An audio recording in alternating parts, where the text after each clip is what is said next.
So, ang topic natin ngayon sa video na ito ay kung paano mag-transfer ng pera galing sa GCash papunta sa isa pang GCash.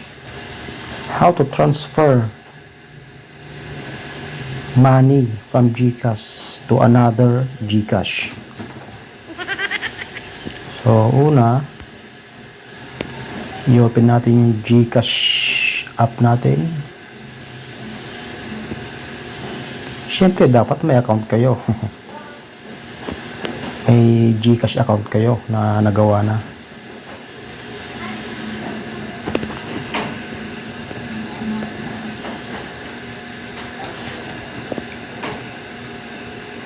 Ayan, na-open na natin. Tapos, ngayon, pindutin natin yung send. Ayan. Susunod, yung express send.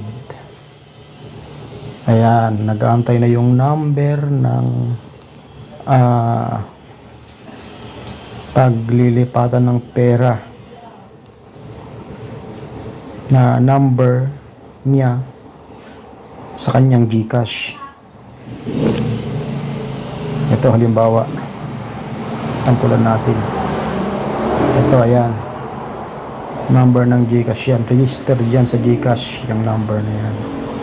So halimbawa lang yan, 100 pesos yung papadala. Pwede ka rin mag-message sa kanya, optional.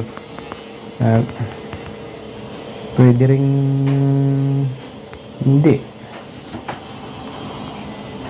Okay, pagkatapos may type yung pera na ipapadala, 100 pesos for example, tapos pindutin lang yung next.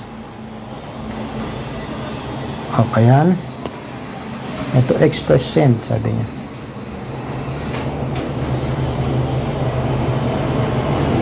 Ito, Virgin. Pagkatapos niyan, pindutin nyo yung confirm. Okay? Ayan. Tapos, pwede nang pindutin yung send 100. Pag pinindit ko na yan, sigurado masisend na yan. Kaya, ganun lang kadali mag-send ng pera from GCash to another GCash. Pag pinindot ko na yan, mag-send na po yan.